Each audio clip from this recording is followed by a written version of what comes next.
Pai, nós te agradecemos, porque, Senhor Deus, nossos cânticos não são aspirações, Senhor Pai, românticas, elas são todas baseadas, Senhor Deus, em Cristo e no poder infinito, Senhor Pai, que é operado em nossos corações, Senhor Deus, de tudo aquilo que foi comprado na cruz. Nós, Senhor Deus, não temos nenhuma razão para pensar, Senhor Pai, que cantamos sobre uma vida que não viveremos, porque a Tua palavra diz em João 15, sem mim nada podeis fazer.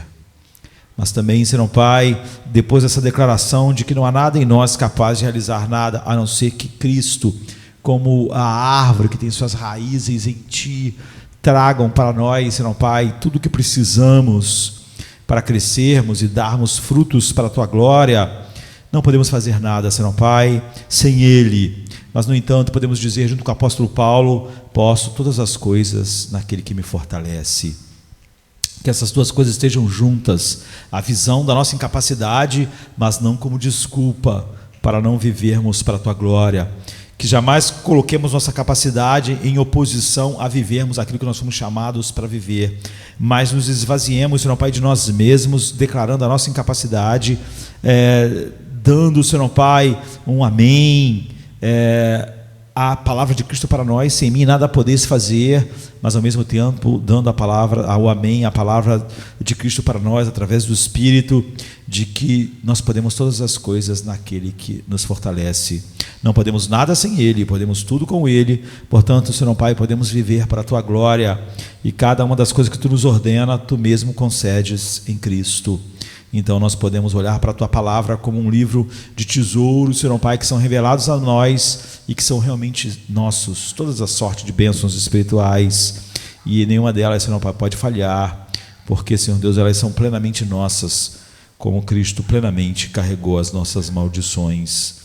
Que nós possamos então, Senhor Pai, crescer juntos, alegremente, apesar de tantas das vezes termos, como o apóstolo Paulo dizer, tristes, mas sempre alegres, porque há uma alegria em nós que não tem nada, Senhor Pai, relacionado ao mundo e ao que é natural, e que então não pode ser afetada, Senhor Pai, graças a Ti mesmo, por esse mundo, Senhor Pai, que nós vivemos. Nossa mente está no céu, nosso coração está no céu, nós temos uma esperança da glória e nos regozijamos nela, e tudo é tão certo para nós que podemos nos gloriar nas tribulações, porque a única coisa que a tribulação faz, em vez de tirar a nossa visão da glória, Senhor Pai, aumentar, Senhor Deus, essa esperança, porque, Senhor Deus, nós temos certeza, quando a tribulação vem, de que nós realmente temos, Senhor Deus, um manancial sem fim em Teu Filho. Flua dele sobre nós nesta manhã,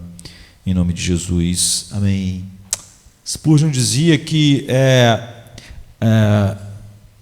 discernimento não é poder dizer entre a verdade e o erro, simplesmente, porque se você tem a escuridão e a luz e as trevas, você não precisa de um grande discernimento, ou de um discernimento realmente dos filhos de Deus para dizer essa diferença, não é? Se você tem o preto e o branco, é fácil você dizer, mas o problema é que o erro tem muitas matizes. A gente podia chamar de tons de cinza. Até a escuridão final e a luz, existem uma quantidade enorme de tons de cinza. E quanto mais o tom de cinza é claro, se aproximando do branco, mais difícil é para você perceber. Isso está dizendo, discernimento é isso. É nós olharmos e vermos essas diferenças que parecem quase insignificantes, mas que mudam tudo. Quando nós estamos falando sobre a verdade e o erro, não importa em que tom de cinza o erro esteja, ele é fatal para nós, e facilmente nós somos enganados, porque nós pensamos sempre que o erro vem assim de uma maneira muito clara. O erro é sutil. Nós podemos estar aqui aos domingos de manhã, às quintas-feiras e aos domingos à noite e meditarmos em nossas casas, mas essa não é o grande sermão no sentido de duração que nós ouvimos. O sermão longo que nós ouvimos durante a semana vem da nossa cultura, vem de todas as formas, vem de maneiras lúdicas e belas, Por exemplo, essa semana eu estava olhando o Facebook e vi alguém colocar um filme e disse assim: esse filme é lindo. E eu lembrei que eu tinha escrito um artigo sobre aquele filme, e aí eu fui lá e coloquei o artigo, porque aquele filme não era lindo. Aquele filme era uma grande história de amor, um grande romance, que tende, quando você olha só para a história de amor, ficar muito encantado, mas aquilo é só um disfarce, é só um erro num tom de cinza muito claro, muito tênue. O filme é sobre eutanásia. O filme é uma tentativa de colocar um tema completamente anti-Deus, com uma capa tão linda, que faz nós acharmos lindo enquanto estamos recebendo a mensagem de que amar alguém é apoiar ela, mesmo quando a decisão dela é tirar a sua vida. E é porque o mundo é muito fútil que nós achamos que a vida é sobre algumas coisas. Se a vida é sobre Cristo, toda vida, até o último instante, tem um significado eterno. Mas se eu acho que a vida é sobre diversão, sobre entretenimento, que a vida é sobre mim mesmo, se eu estou sofrendo debilidades ou tristezas, eu posso chegar à conclusão de que a vida não vale a pena. E é sobre isso que o filme é. Um rapaz lá se tornou tetraplégico. Então ele achou que a vida dele, o filme passa vários flashes dele andando de esqui, o cara pula de asa delta, ele simplesmente aproveita a vida, ele é um milionário, mas agora ele está preso a uma cadeira de roda para sempre. E como a vida do ser humano constitui de coisas fúteis, é óbvio que as melhores coisas da vida não estavam mais acessíveis. Você não podia mais passear, você não podia mais ir à praia, você não podia andar, você não podia fazer as coisas, andar de carro sentindo vento no rosto. Então agora só sobrava a morte. E a vida é sobre alguém, pai, mãe e uma menina que agora amavam tanto aquele rapaz que vão apoiar ele até morrer. Aquele filme não é nada mais do que um panfleto da nossa cultura que quer dizer que todas as formas de amor são válidas. Aí você pode criar uma grande história de amor com certa dor e sofrimento para passar essa mensagem. Ou você pode criar uma grande história de amor para falar que a eutanásia é algo amoroso. Se você ama alguém, e se você quer o melhor para aquela pessoa, e se ela está sofrendo, e se tirar a sua própria vida vai ser o melhor, você ou pode ajudar ela, como é na eutanásia, ou você pode justificar isso. Aquele filme não é bonito, aquele filme é horrível. Mas o fato é que a história é contada de uma maneira encantadora, como só Hollywood pode dizer, enquanto ele está passando uma mensagem. Está passando uma mensagem para você. Isso é aceitável, isso é amor, isso é uma grande história de amor, quando aquilo não é uma grande história de amor. Essa é a realidade. Por exemplo, na Holanda, onde a eutanásia é tão assim, eu estava vendo um artigo de uma menina de 17 anos que praticou eutanásia. Não é inacreditável? Uma menina de 17 anos ter o apoio do governo para se matar, e o apoio dos seus pais. E qual era o problema que ela tinha? Um problema triste. Ela sofreu violência sexual quando ela era criança, mas agora ela já tinha 18 anos de idade. Mas então havia tantas dores no coração dela. Estamos falando de algo meramente que as pessoas chamam de psicológico. Ela sofreu aquilo, ela nunca conseguiu superar aquilo, então a vida dela não tem alegria, não tem nada, ela não queria viver. E com esse argumento, um governo deixou ela se matar, forneceu os meios. Com esse argumento, seu pai e sua mãe apoiaram a sua filha saudável, fisicamente, com 17, 18 anos de idade, aí tomaram uma droga para morrer, e ela morreu. E tudo isso foi mostrado como uma grande forma de amor. Ou seja, nós vivemos num mundo assim, onde algo terrível é mostrado como amor. E se contarem a história direito, muitos de nós vamos achar que é uma grande história de amor paterno. Se minha filha com 17, 18 anos está sofrendo, que a única maneira dela vencer o sofrimento é ela tomar um remédio fornecido pelo governo, assistida, para se matar, isso é amor.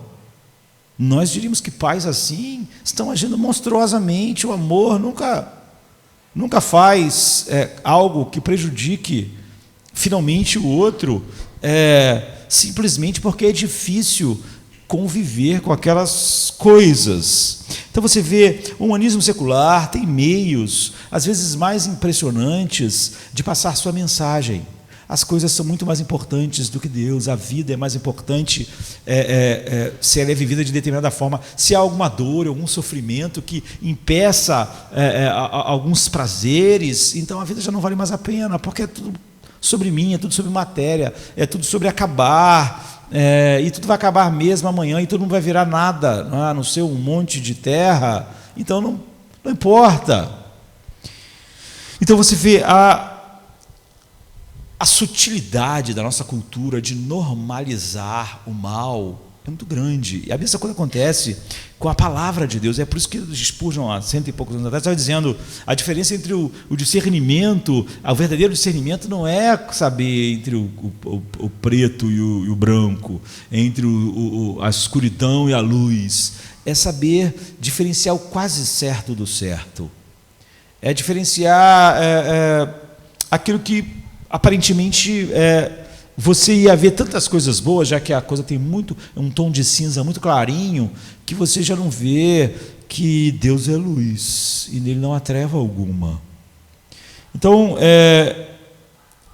hoje, por exemplo, houve um certo avivamento das doutrinas da graça. Você vê cada vez mais pessoas falando sobre as doutrinas da graça e da salvação, mas é óbvio que é enfatizado muito mais a graça como algo que Deus simplesmente faz fora de nós, que é justificação, do que a graça que opera dentro de nós, o querer e o efetuar. Mas é a mesma graça.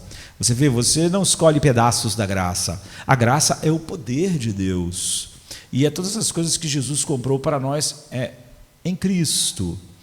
Mas há um outro, e é óbvio que quando você separa a graça em pedaços, e ela é capaz de te justificar, mas não é capaz de te dar um coração que ame a Deus, se deleite em Deus, que faça dele ser melhor do que a vida, a sua alegria, ela não é a graça que a Bíblia está ensinando, mas há uma maneira de você escapar disso e ainda assim não estar olhando para a graça, agora que a graça se tornou uma ênfase, graças a Deus, em nossos dias, porque nós falamos muito sobre a graça e temos que falar. É possível falar sobre algo e algo ser mantido diante dos nossos olhos e de uma maneira muito sutil, um tom de cinza tão sutil que a gente não vê que aquilo ali é totalmente diferente daquilo que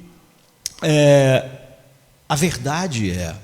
E isso é mais perigoso, porque quando as coisas estão mais longe do Evangelho, são mais fáceis de verem, mas não quando a doutrina da graça, as doutrinas da graça e da salvação são enfatizadas de uma maneira que ela parece correta, a gente tem mais dificuldade. Então é possível falar muito sobre graça com um sentido oposto ao que a graça é. Isso de várias maneiras. É possível falar da graça simplesmente como Deus passando por cima dos meus pecados, mas não fazendo nenhuma mudança em mim. Ou seja, é possível falar sobre justificação sem regeneração, mas é possível fazer algo ainda mais sutil.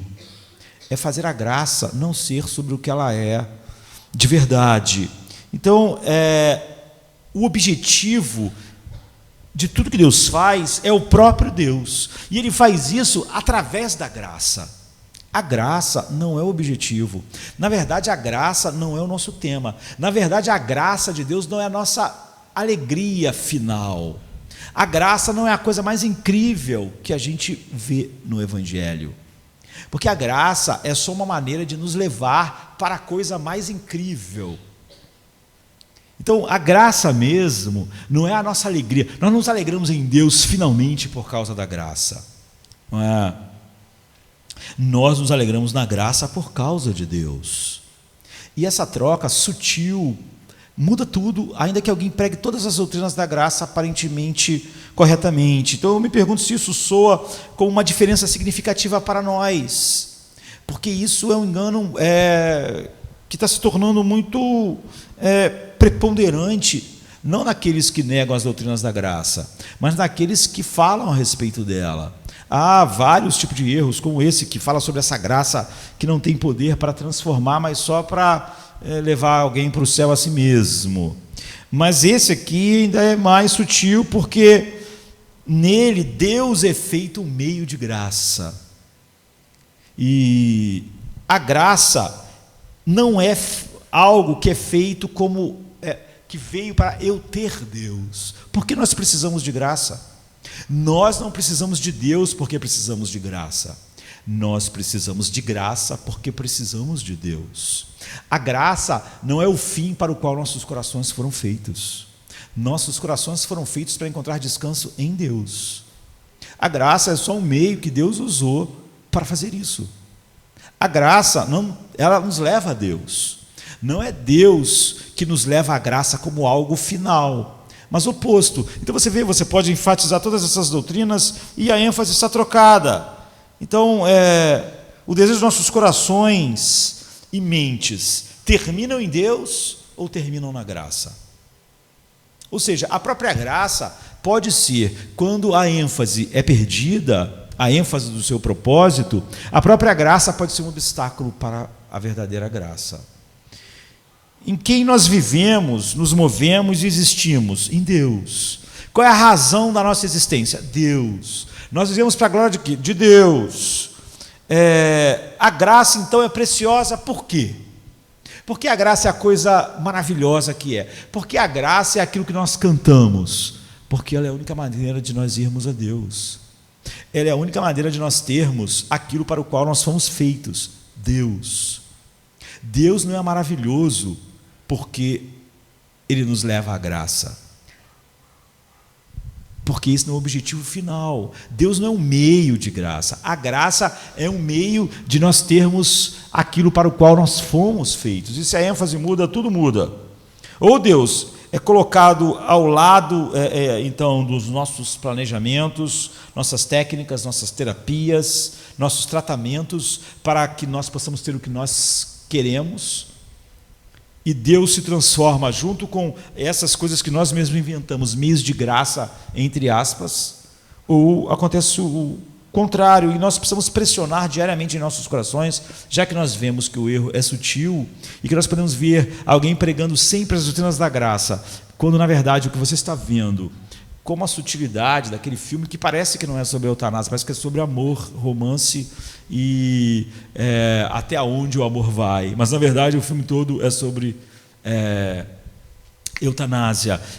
Há uma maneira muito fácil, quando nós somos colocados na incubadora do mundo, ou como na incubadora do pensamento humanista secular, de fazer florescer coisas em nós que não podiam estar florescendo lá, de fato. Antes de vir para cá, eu estava vendo um programa na Globo sobre... Sempre tem domingo de manhã, e apesar de eu não ser agricultor, eu sempre vejo, porque sempre é que eu está passando quando eu tomo café, está até virando um bom... Eu podia ir para o campo, assim, de tantas escolas dominicais que antecedem eu vendo o Globo Rural, acho que é isso o nome, né? O Globo Rural. E hoje estava mostrando lá, enquanto eu estava tomando café, uma flor maravilhosa, que é chamada de flor do Natal, assim. Mas, então, no Natal, ela é a mais vendida, né, aqui no Brasil, para enfeitar as casas, os ambientes. O problema é que aquela flor não é do Brasil. Ela não tem a sua origem aqui no Brasil. É o que eles estavam dizendo lá. Nunca vi, eu só conheço natureza pela televisão.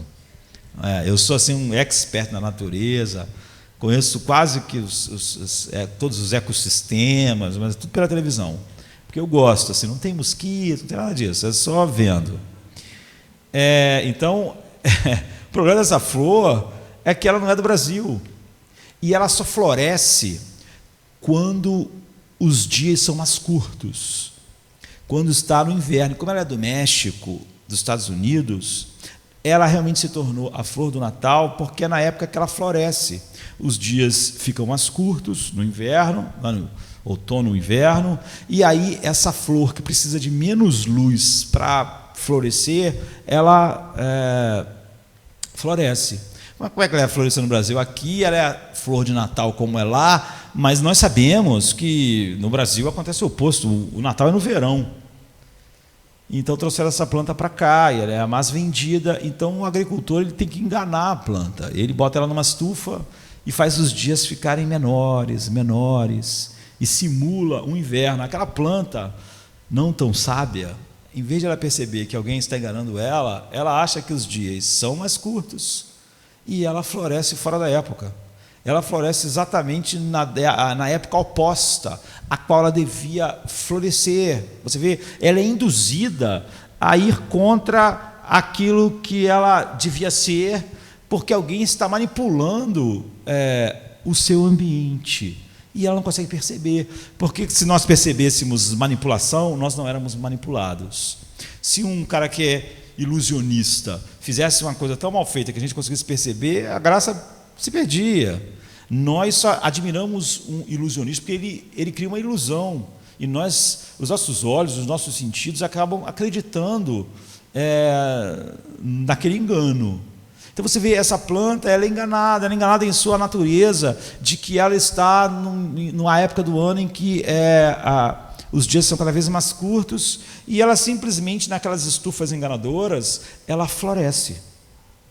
Então, o mundo é assim, não é? Então, me parece que a questão mais fundamental para nós hoje não é colocarmos só se a igreja acredita nas doutrinas da graça e assim está pregando o verdadeiro evangelho. É perceber que você pode pegar as doutrinas da graça como a ênfase, por exemplo, de que a graça me justifica, mas não faz mais nada, o que é um engano, uma mentira. Mas algo mais sutil ainda é que a graça se torna o fim. E Deus se torna maravilhoso por causa da graça. Então Deus se torna um meio de graça.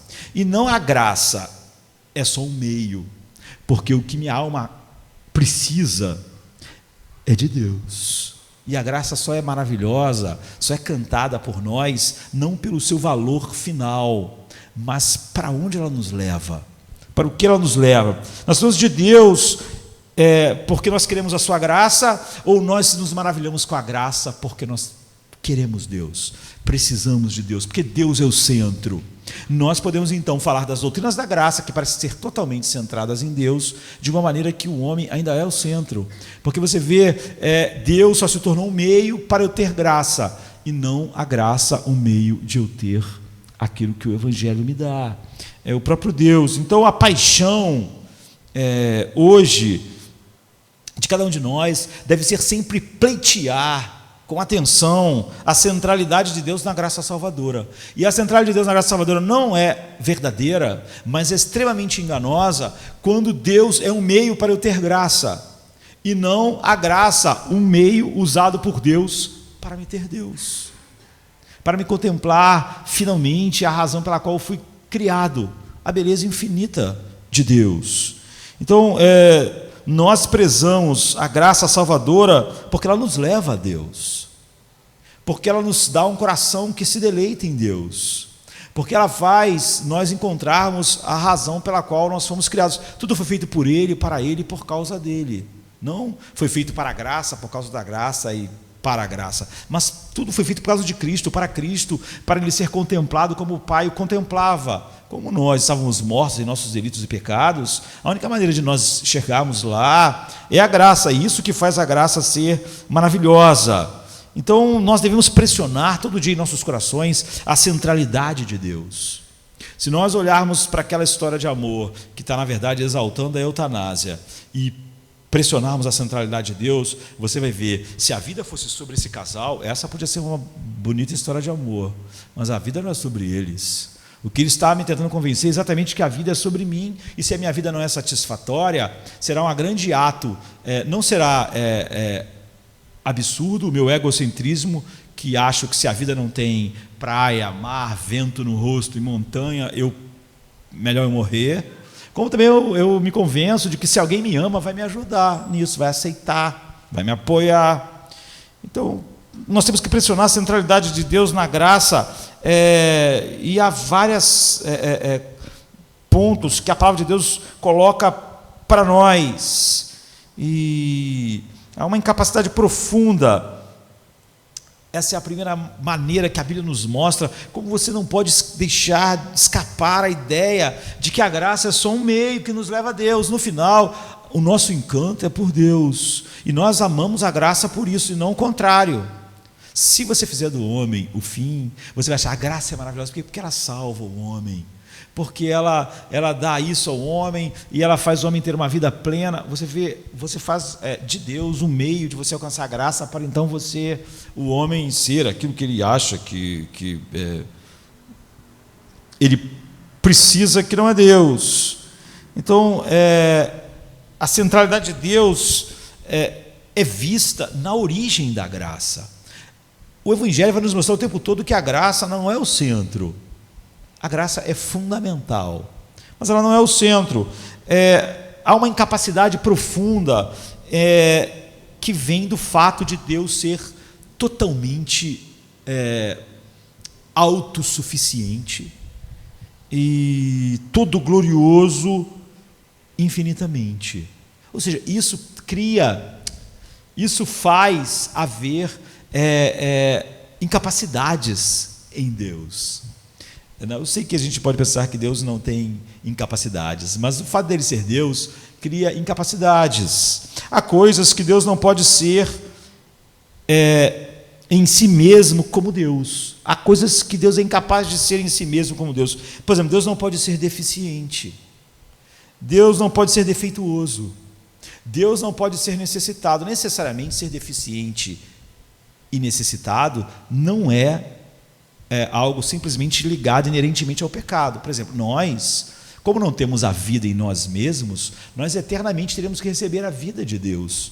Há incapacidades em nós, e isso faz parte exatamente de ser quem nós somos.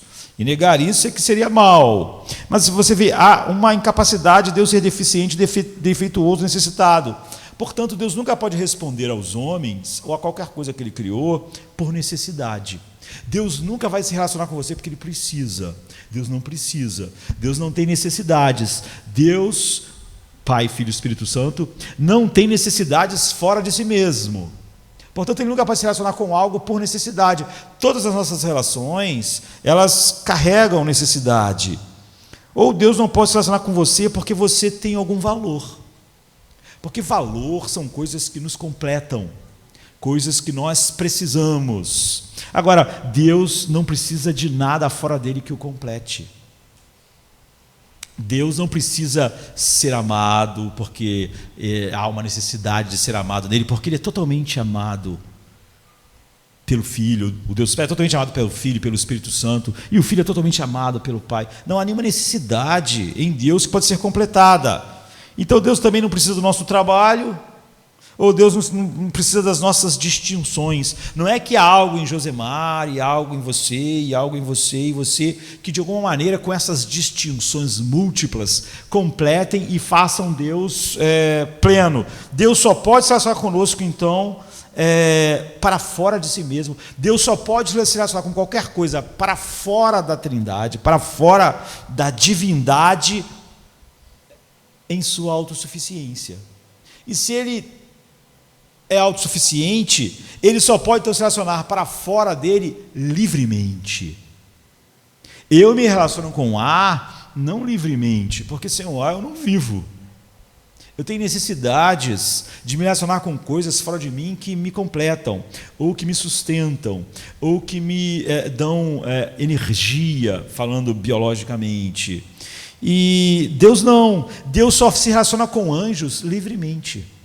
Deus só se relaciona com querubins que nunca pecaram livremente, por graça. Por quê? Porque Ele não precisa. Um querubim não pode fazer Deus mais pleno, mais feliz, mais alegre, mais satisfeito. Então, por que Ele se relacionaria com um querubim? Por graça. Ele só pode dar coisas a um querubim e não pode receber nada dele. Então você vê, essa plenitude é a origem da graça salvadora. É exatamente porque Deus não precisa de nada que a origem da graça salvadora se estabelece. Em Romanos 11, 33 e 16 diz assim: ó a profundidade das riquezas. Paulo tinha falado sobre todo o Evangelho aqui, né, e começou uma doxologia. E do conhecimento de Deus, quão insondáveis são os seus juízos e quão inescrutáveis os seus caminhos. Quem conheceu a mente do Senhor, ou quem foi o seu conselheiro? Quem primeiro deu a ele para que ele o recompense? Pois dele, por ele e para ele são todas as coisas.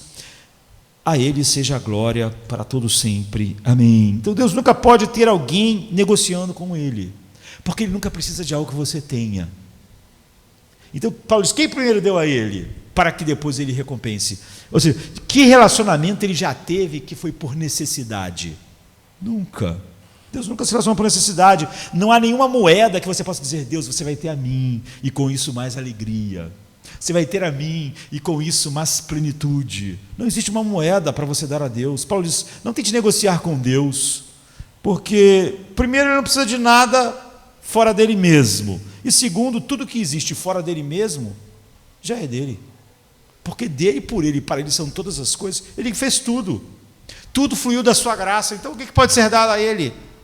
Então nenhum ativo fora de Deus existe que não venha de Deus. Tua vida vem de Deus, tua alma vem de Deus, teu espírito vem de Deus, teu corpo veio de Deus, esse planeta veio de Deus, o universo veio de Deus, os querubins e serafins vieram de Deus. Então não há nada que ele precise, porque tudo fluiu da sua superabundante vida. Nada pode ser acrescentado para que ele tenha uma superabundante e eterna vida. Então, além disso, não há nada que Deus precise, e essa realidade da autossuficiência é a origem da graça. Você vê, a graça é centralizada em Deus, e não Deus centralizado na graça, porque a graça flui da plenitude de Deus. Assim, a primeira coisa que a Bíblia nos mostra, o primeiro ponto, é que a centralidade em Deus da graça salvadora é vista em sua origem, porque a graça flui da autossuficiência de Deus. Tudo que a graça pode dar a você é o quê? Deus. Ou por fim, a graça que você recebeu, a graça comum, vamos dizer assim, só pode aumentar a condenação e a culpa, mas não pode dar. Se a graça te deu o sol, a graça deu o sol hoje só para mim? Não, deu para todo mundo. Essa é a graça comum, todo mundo tem o sol. A graça deu as batidas do meu coração hoje? Deu, mas ela não deu só para mim, deu para todo mundo. Mas se por fim o homem não tem a graça que dá a Deus, ele é um miserável que para sempre estará distante da fonte da vida e do deleite eterno para a qual a alma foi criada. E Deus, o que perde com isso? Nada. Ele não perde nada. Então, Adão, o paraíso, os anjos, o céu, onde o pecado não tocou, o paraíso antes, tudo é fruto da graça de Deus, porque flui da sua autossuficiência. E nem o paraíso antes do pecado, nem o céu pode dar nada a Deus, que dirá um mundo em pecado. A segunda coisa que aponta para Deus como o propósito da graça, para onde a graça nos leva, ou seja, o oposto de Deus nos levar à graça, é a graça que nós necessitamos para que nós recebamos o tesouro final, que é o próprio Deus, e não a graça, é que a graça dá. O que a graça dá finalmente? Aqueles que são alvo da graça de Deus, o que eles recebem no final? Recebem Deus. Porque a maior coisa que a graça pode dar é Deus, como nós vimos. Se a graça me dá sol, batidas do coração, a graça comum, mas ela não é a graça que me dá em Cristo Deus, então no final eu não tenho nada. Porque a maior coisa que a graça pode dar, a graça comum, não é o sol, o mar, ou 70, 80, 90 anos de vida no mundo, mas é Deus. Então, na explosiva e radiante fonte transbordante da autossuficiência de Deus ser Deus, há um impulso em ser conhecido, amado, admirado e apreciado, ou seja, em Cristo, ou seja, há um impulso em transbordar a alegria que o Pai tem infinitamente em seu Filho, em dar sua alegria em seu Filho. Jesus diz, para que eles vejam a minha glória, a beleza, o esplendor que tu vias em mim e desfrutavas em mim antes que o mundo existisse. Então esse é o impulso. Por que a graça flui? Para nos dar Deus em Cristo. Cristo não veio porque nós precisávamos de graça. Nós precisamos de graça porque nós precisamos de Cristo. Nós precisamos ver Cristo como o Pai o vê, porque nós somos criados para isso. Então esse é o impulso da graça, o presente ou o dom, ou esse impulso move Deus a compartilhar Ele mesmo. E aquilo que Ele vai dar, que é o gozo final, é aquilo que nós vimos Davi falar no Salmo 27, verso 4, que diz: uma coisa eu peço ao Senhor, que eu possa habitar na sua casa para contemplar a sua formosura. Você vê, ele está dizendo, a coisa que eu mais peço é graça, é Deus como meio de eu ter graça. Não faria sentido, né? Eu peço, e você sabe que sua graça pode fazer isso, que eu possa habitar para sempre, para contemplar a sua formosura. Contemplar a beleza ou a glória de Deus é a razão da graça. Deus não é um meio para eu ter graça, a graça é esse meio para me ter Deus. E se um coração não se deleita em Deus, finalmente, a graça já não é graça. Então a graça é esse impulso de Deus transbordar, mas a água que Ele transborda é Ele mesmo. A graça, ela é uma fonte que jorra, mas o que ela jorra é Deus. O que ela dá é Deus. Então poderia ser mais centrado em Deus do que um Deus que pensa e sabe que a melhor coisa que Ele pode te dar é Ele mesmo. A melhor coisa que Ele pode te dar não é a graça. A melhor coisa que Ele pode te dar é Ele mesmo em seu Filho, e a graça é só o meio para isso. Então Davi, por exemplo, diz assim no Salmo 42, 1 e 2: como o servo anseia pelas correntes das águas, assim a minha alma anseia por Ti, ó Deus. A minha alma tem sede de Deus, do Deus vivo. Quando entrarei e verei a face de Deus. Você vê, ele diz, a minha alma anseia por graça. Nós precisamos desesperadamente de graça, mas porque nossa alma anseia por Deus. Quando eu entrarei e verei a sua face. É isso que a graça nos dá. Então Deus não é importante, maravilhoso e digno de louvor porque Ele nos dá a graça. Deus nos dá Ele mesmo, através da graça. Nós não amamos Deus por causa, para alcançarmos ou porque alcançamos graça. Nós amamos Deus por Ele mesmo, e a graça foi o caminho para nos levar a ter esse coração que o valoriza como a coisa mais valiosa que existe, e isso é a fonte final de gozo do meu coração. O Salmo 63, 1 e 2 diz: ó Deus, Tu és o meu Deus, eu Te busco ansiosamente, a minha alma tem sede de Ti, a minha carne Te deseja muito em uma terra seca e cansada, onde não há água. Assim no santuário Te contemplo, para ver o Teu poder e a Tua beleza. Ou 73, 24 e 25 diz: Tu me guias com o Teu conselho, e depois me receberás em glória. A quem eu tenho eu no céu, senão a Ti? E na terra não há nada que eu deseje além de Ti. Ou no Salmo 43, 4, que diz: então irei ao altar de Deus, do Deus que é a minha alegria, que é a minha grande alegria, e ao som da harpa Te louvarei, ó Deus, Deus meu. O que está transbordando na graça salvadora é Deus. E se a ênfase na graça salvadora é simplesmente o homem ser livre de algumas coisas, então você perdeu. Deus se tornou um meio de eu ter graça, e não a graça um meio de eu ter Deus. Então você pode enfatizar a graça sem ela, quando a graça já se perdeu. A centralidade de Deus na graça salvadora é vista no fato de que a melhor coisa, o plano eterno de Deus é dar a nós uma visão que Ele tinha do Seu Filho. E não simplesmente retirar de nós aquilo que nós achávamos naturalmente, o que seriam as nossas misérias. Então, Moisés foi livre do rio Nilo, foi colocado no palácio de Faraó,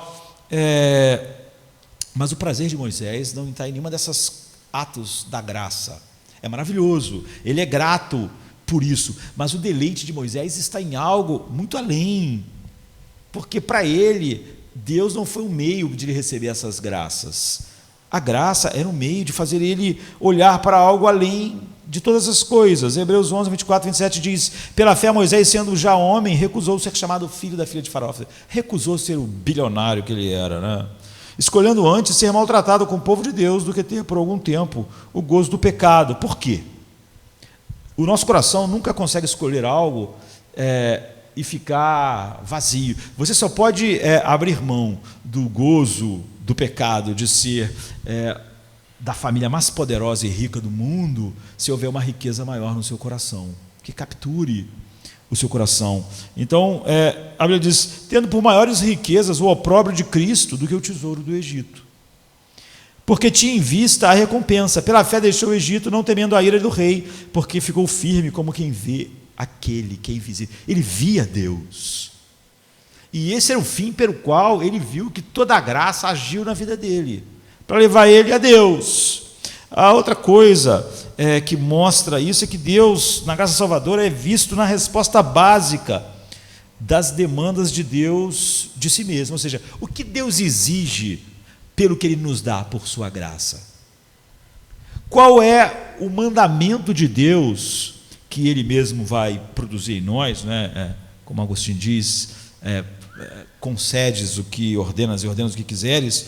A resposta correta à graça é se alegrar em Deus. Se alguém não faz, se Deus não é a minha grande alegria, então certamente essa resposta do meu coração, eu posso achar a graça maravilhosa, porque a graça me salvou, porque a graça e pregar as coisas da graça, eu era um miserável, não merecia nada, a graça veio. Mas se a graça não produziu a resposta adequada, então não é a graça. A graça, eu posso me alegrar nela porque eu achei que Deus é o meio de eu ter graça, e não a graça o meio de eu ter Deus. Porque se a graça é vista da maneira bíblica, o que ela produz é uma alegria não em ter feito de Deus um meio de graça, mas da graça ter me dado Deus. Então a única resposta bíblica verdadeira à graça por exemplo, como está em 2 Coríntios 1, 24, que diz: não que tenhamos domínio sobre a vossa fé, mas que somos cooperadores da vossa alegria, porque pela fé estás de pé. Você vê,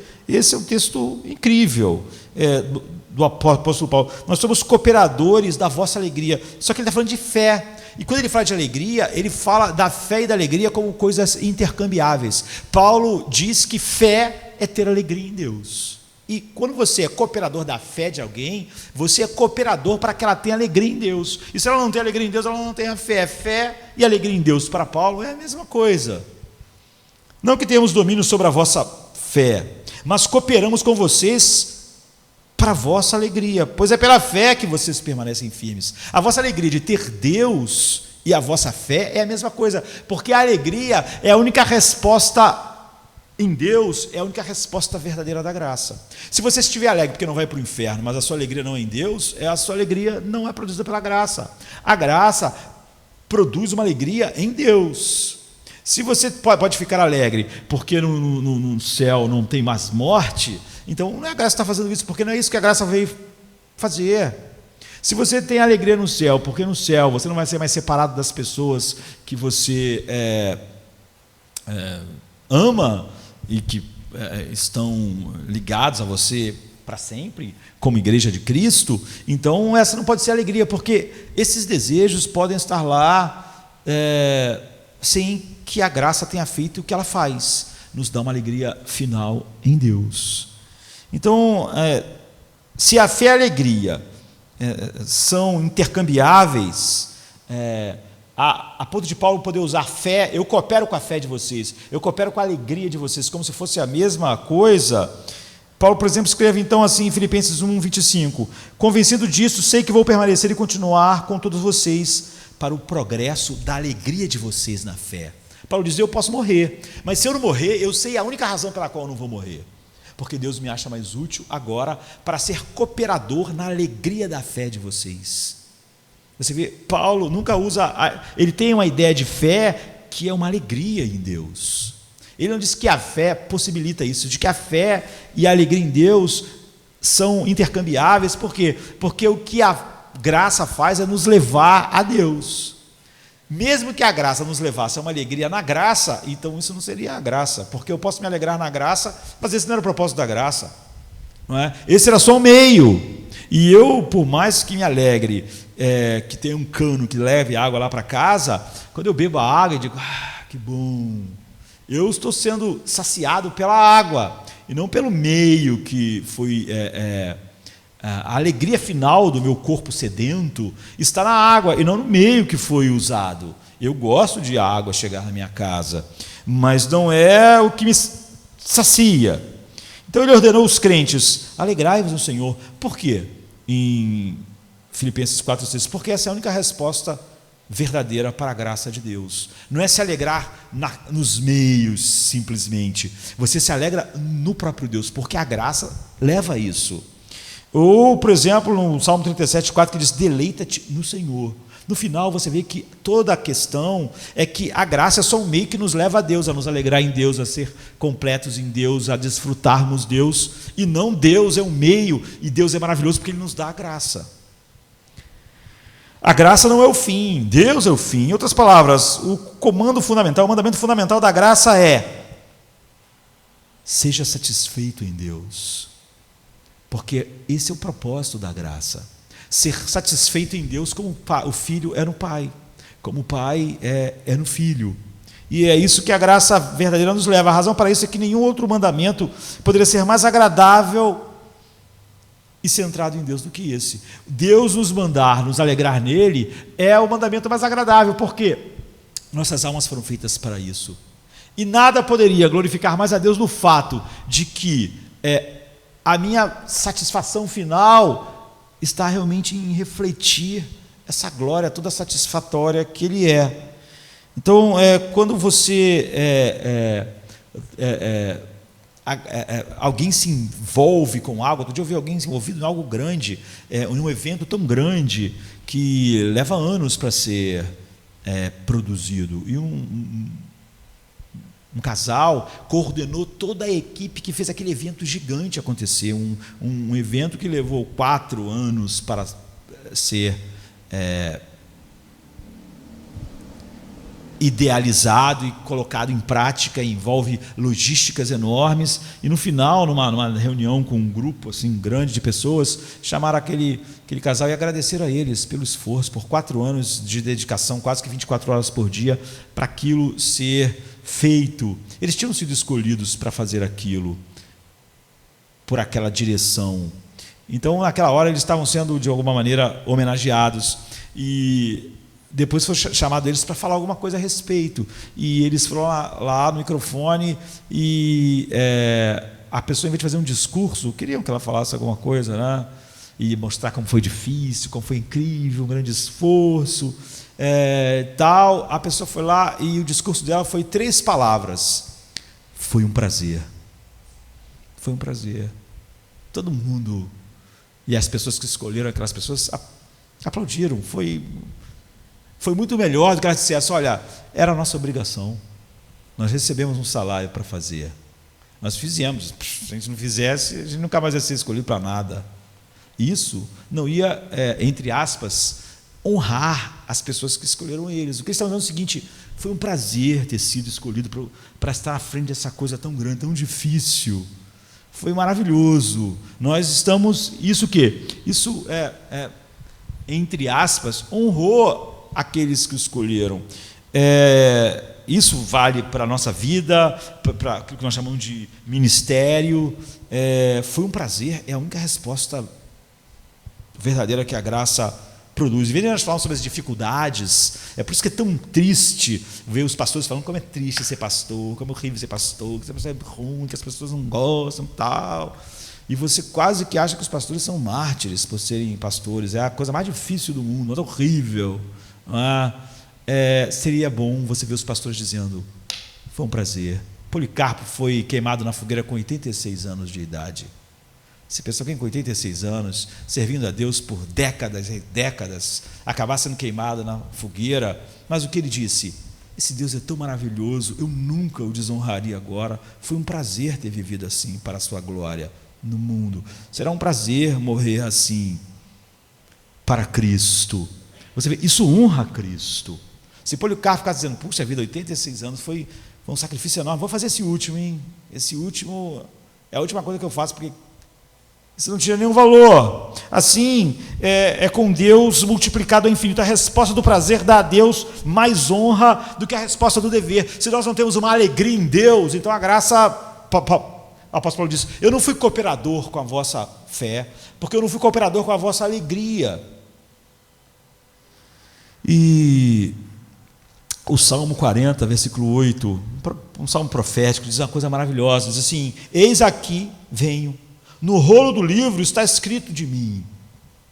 Cristo está falando: Tenho prazer em fazer a tua vontade, ó meu Deus. A tua lei está em meu coração. É o salmista dizendo e ecoando o futuro. Essa é a glória. Jesus está fazendo todas as coisas que o Pai planejou. Ele não está dizendo, olha, é horrível, mas eu vou fazer, o Pai quer. Ele diz, a minha comida e a minha bebida é fazer a vontade do meu Pai. Ou seja, o que é a comida e a bebida? É o que me sustenta, é o que me dá deleites, é o que me faz viver. É fazer a vontade dele, é o meu prazer.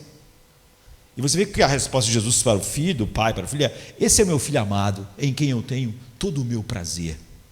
Eu tenho uma obrigação com ele, porque ele é meu filho, não é isso que ele disse. Eu tenho nele todo o meu prazer, todo o meu deleite. Se a graça não nos leva a esse mesmo lugar, não é a graça. Então, você vê que o último mandamento da graça, assim, aquilo que a graça ordena e concede, mostra como Deus é o centro e não a graça. Porque a resposta adequada à graça, a resposta que a graça produz no coração é um prazer infinito em Deus e não um prazer infinito na graça. De tal maneira que Deus nunca é um meio, nunca é um modo de eu ter graça, mas a graça é o meio que Deus usou para me ter Deus.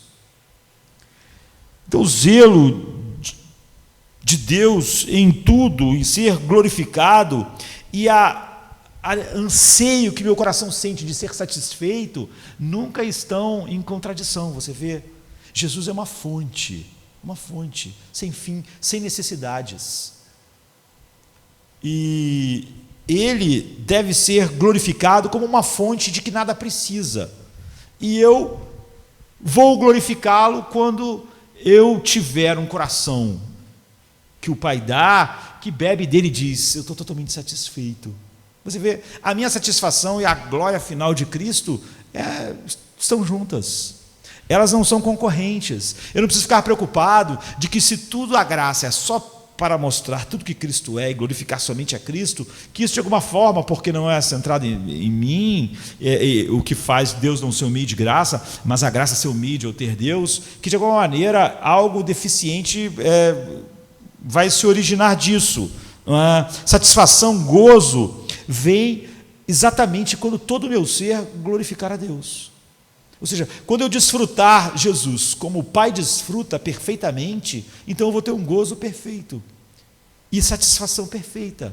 Então, desfrutar de Cristo como aquilo que é mais precioso e satisfatório completa exatamente aquilo que eu mais anseio, que é a satisfação e gozo final, porque nossas almas foram feitas assim. Então a centralidade de Deus na graça salvadora é vista na resposta básica de que Deus existe, do dom que ele dá de si mesmo em Cristo, alegria confiante, deleite, prazer, como ele mesmo tem. Então você vê, Deus não exige que a resposta final à graça seja um gozo na graça, seja um gozo em Cristo, seja uma alegria final em Cristo, um deleite em Cristo, porque a graça é só um meio e Cristo é o fim.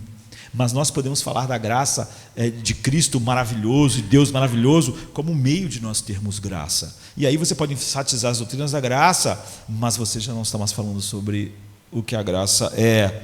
Então, é claro que ninguém responde a Deus assim por conta própria, a não ser que a graça faça nossos corações valorizarem Deus assim.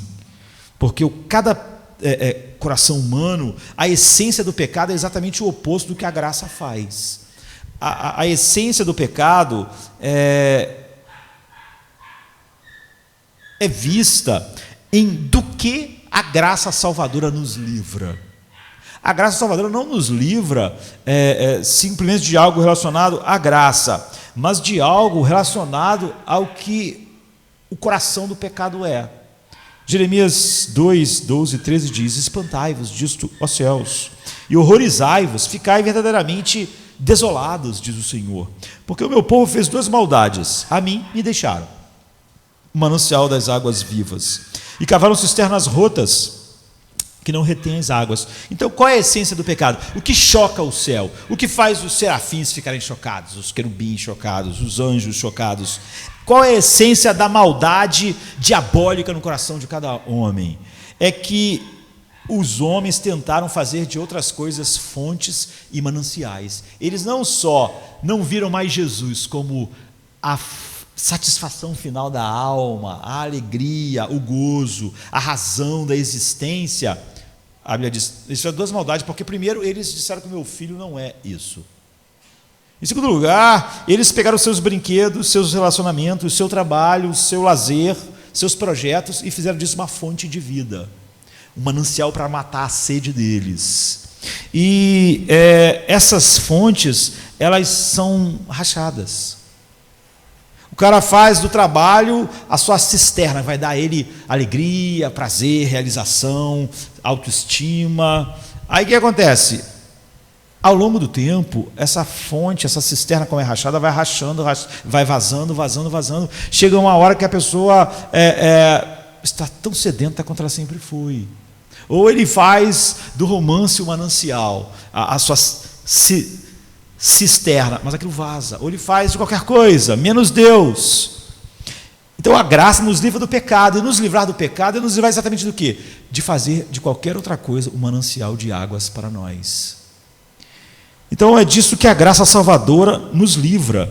Ela nos livra de não valorizarmos Cristo como o único manancial, o único pão, a única água da nossa alma.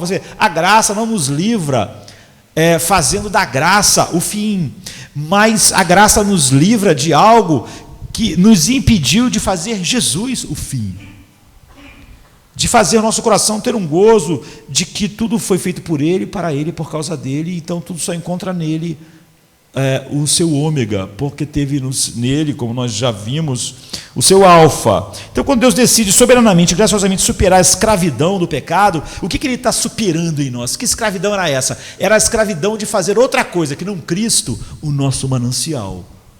Você vê, a essência do pecado não é só fazer coisas que moralmente são mais, mas coisas que moralmente não parecem mais, como valorizar o casamento, a carreira, a saúde, que faz daquilo um manancial e não Cristo. Então a imagem bíblica do nosso resgate coloca Deus inequivocamente, de maneira inequívoca, no centro, porque o pecado do qual, a escravidão do qual a graça nos livra, não é nada relacionado à própria graça, mas relacionado ao fato de que nós fizemos de algo, a não ser Cristo, o nosso manancial. Aquilo que ele falou para aquela mulher, se você beber de mim, nunca mais você terá sede.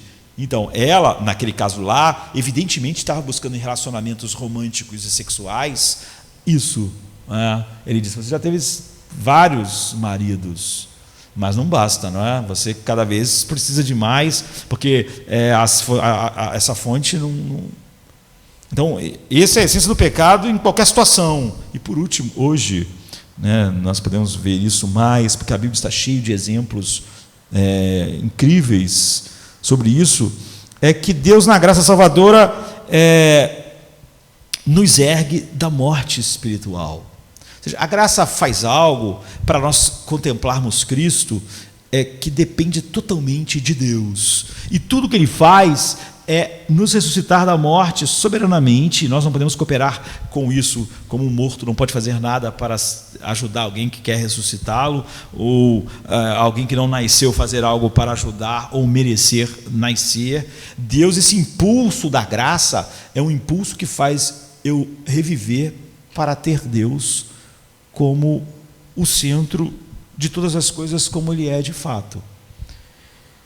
Nós poderíamos olhar tantos outros pontos aqui, mas a questão final é que há uma matiz de cinza, que é um erro fatal, e que nega totalmente a graça salvadora, que é muito sutil, que é fazer de Deus, ou fazer nós louvarmos a Deus e sermos gratos a Deus e ficarmos maravilhados porque Deus nos dá graça. E não estarmos totalmente maravilhados, capturados por alegria e satisfação final, porque a graça nos dá Deus. Deus não é maravilhoso porque nos dá a salvação é maravilhosa porque ela nos dá Deus. E é óbvio que essa maravilha flui de Deus, mas ela flui como um meio, e qualquer meio que você faça mais importante do que um mero meio, se torna tão pecaminoso quanto tudo era antes, porque quando eu me alegro mais no meio do que em Deus, eu continuo no centro daquilo que o pecado é.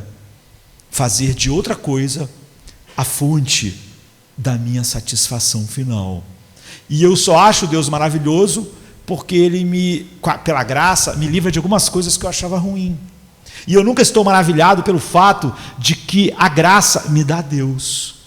E que essa é a única razão dela ser maravilhosa. Que se a graça me desse uma vida sem morte, uma vida sem dor, uma vida sem doença, uma vida com relacionamentos humanos contínuos que a morte não impedisse, e não me desse Deus, ainda assim, eu teria acabado no inferno, porque é exatamente a sequidão final da minha alma ia descobrir numa vida alongada, baseada nessas coisas, de que essas coisas nunca satisfazem a minha alma.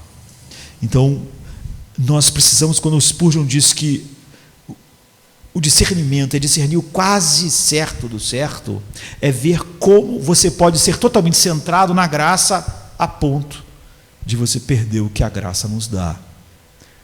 A graça, Deus não é maravilhoso porque nos dá graça, Deus é maravilhoso porque por meio da graça Ele nos dá Ele mesmo, Ele nos dá Ele mesmo em Cristo. E a graça só é maravilhosa porque é um meio de nós termos Cristo para sempre. De tal maneira que a resposta a ela é a fé, que tem como alegria uma coisa intercambiável. Eu sou cooperador da vossa fé, da vossa alegria em Deus. Pai, obrigado por esta manhã. Se nossos corações, Senhor Pai, forem guiados assim pela graça, é óbvio que nós vamos ser zelosos e fervermos de deleite em Cristo, e o que vai impulsionar todas as coisas em nossas vidas. É assim, nos fazendo assim, cada vez mais vendo o Teu Filho e sendo, ó Deus, cheios de alegria, satisfação, gozo nele, é que nós temos, Senhor Pai, o poder operando em nós para fazermos todas as coisas, ó Deus, não de uma maneira morna, mas de uma maneira que mostre o valor de Cristo. Que nós possamos meditar assim nesta manhã, em nome de Jesus. Amém, queridos. Amém. Come to me, you weary one, and I will give you rest.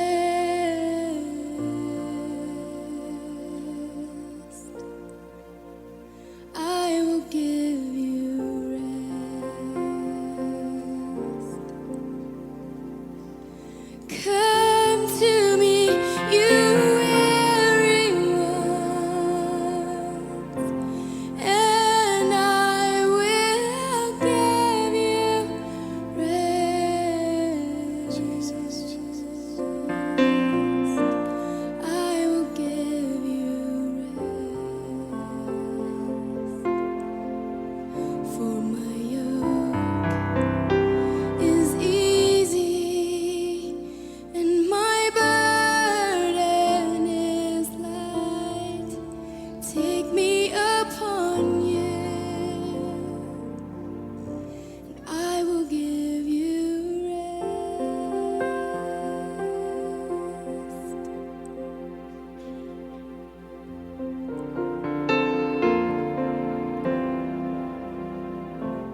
Come to